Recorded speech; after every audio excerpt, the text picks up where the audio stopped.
The light of the body is the eye. If therefore thine eye be single, thy whole body shall be full of light. But if thine eye be evil, thy whole body shall be full of darkness. If therefore the light that is in thee be darkness, how great is that darkness? And then in verse 24 he says, no man can serve two masters, for either he will hate the one and love the other, or else he will hold to the one and despise the other. You cannot serve God and mammon. The reason why I'm reading verse 24 is because I know that it goes with the previous two verses. So as we go back to verse 22, Jesus says the light of the body is the eye. So my question is, how many cyclops are there in the world? People with one eye. So this brings us to the understanding that Jesus is not talking about what you see with.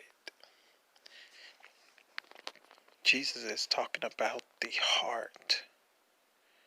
And he said, if therefore thine eye, or speaking about your heart, be single or complete or without separation, then he says that your whole body shall be full of light. So Jesus is looking at the heart. He says, if your heart is unclean, then it's going to be full of darkness. And you're going to show it. You're going to show what's in your heart. If your heart is full of hate, you're going to show it.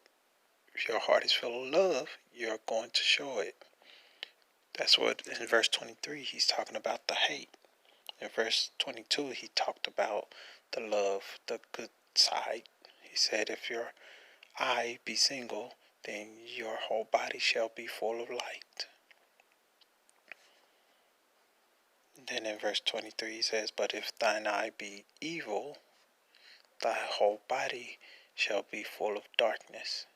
If therefore the light that is in thee be darkness, how great is that darkness?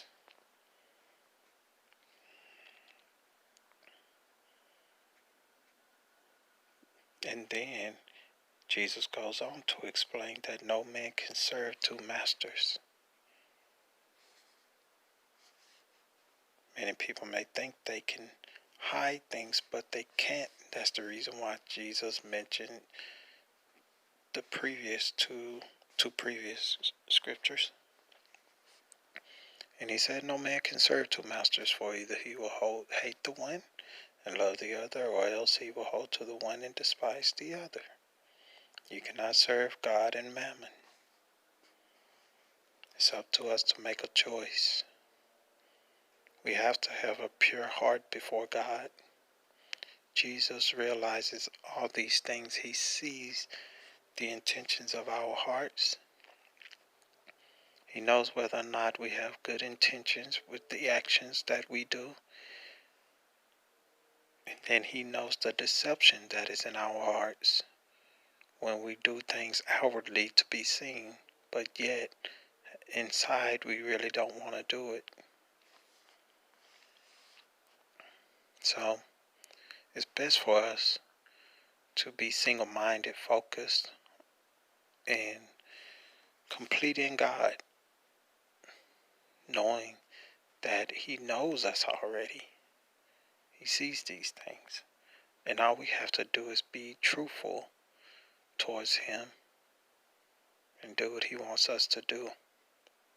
Not serving two masters, not trying to serve our fleshly desires and serve him at the same time, but wholeheartedly committing to him